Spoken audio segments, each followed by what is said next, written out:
Adik-adik, mari kita belajar kelas 5, tema 5, subtema 2, pembelajaran 1 tentang rantai makanan. Rantai makanan adalah perjalanan memakan dan dimakan dengan urutan tertentu antar makhluk hidup. Perhatikan gambar berikut. Padi dimakan oleh tikus, kemudian tikus dimakan oleh ular. Ular dimakan oleh burung elang. Setelah beberapa waktu, burung elang mati. Bangkainya membusuk, diuraikan oleh makhluk hidup pengurai dan bercampur dengan tanah membentuk humus. Humus sangat dibutuhkan tumbuhan, terutama rumput. Begitulah seterusnya, sehingga proses ini berjalan dari waktu ke waktu. Di lautan, yang menjadi produsen adalah fitoplankton. Fitoplankton ialah sekumpulan tumbuhan hijau yang sangat kecil ukurannya dan melayang-layang dalam air. Konsumen 1 adalah zooplankton atau hewan pemakan fitoplankton. Konsumen 2 adalah ikan-ikan kecil. Konsumen 3 adalah ikan-ikan sedang. Dan konsumen 4 adalah ikan-ikan besar. Urutan peristiwa memakan dan dimakan di atas dapat berjalan seimbang dan lancar jika seluruh komponen tersebut ada. Jika salah satu komponen tidak ada, akan terjadi ketimpangan dalam urutan memakan dan dimakan tersebut. Agar rantai makanan dapat terus berjalan, jumlah produsen harus lebih banyak daripada jumlah konsumen ke-1. Konsumen ke-1 lebih banyak daripada konsumen kedua, dan seterusnya. Ada satu lagi komponen yang berperan besar dalam rantai makanan, yaitu pengurai. Pengurai adalah makhluk hidup yang menguraikan kembali zat-zat yang semula terdapat dalam tubuh hewan dan tumbuhan yang telah mati. Hasil kerja pengurai dapat membantu proses penyuburan tanah.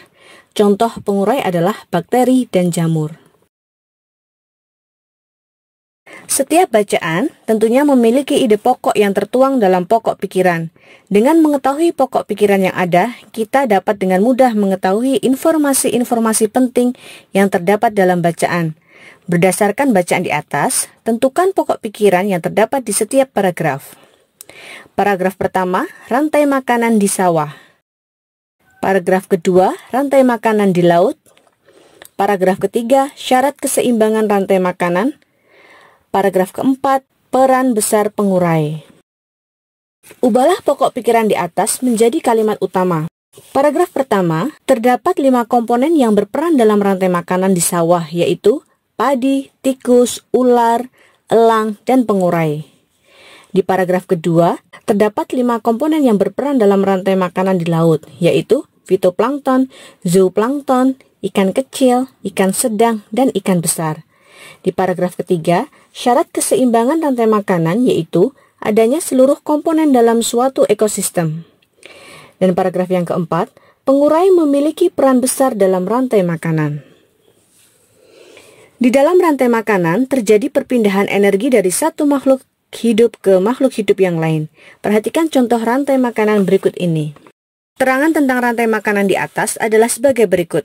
Yang pertama, tumbuhan memproduksi makanannya sendiri melalui proses fotosintesis. Jenis makanan yang diproduksi oleh tumbuhan berupa gula. Oleh tumbuhan, makanan dapat disimpan dalam bentuk biji, batang, buah, dan akar.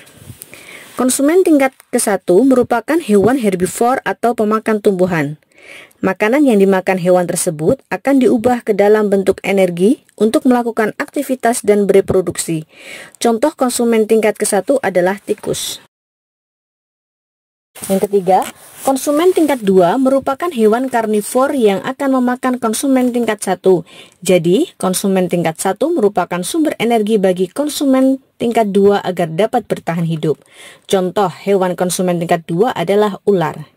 Yang keempat, konsumen tingkat 3 memakan konsumen tingkat 2. Contoh, hewan konsumen tingkat 3 adalah burung elang.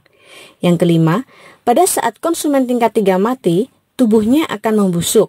Pada proses pembusukan, tubuhnya akan diurai oleh mikroorganisme seperti bakteri dan jamur. Hasil penguraian ini kemudian akan diubah oleh mikroorganisme dalam tanah untuk menjadi sumber makanan bagi tumbuhan, seperti rumput. Ayo berlatih.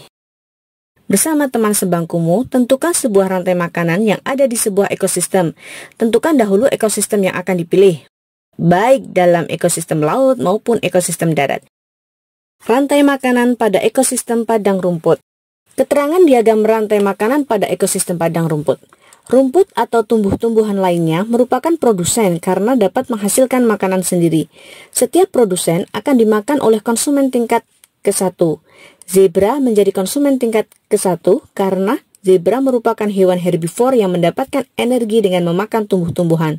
Sebagai konsumen tingkat ke-1, zebra akan dimakan oleh konsumen tingkat kedua.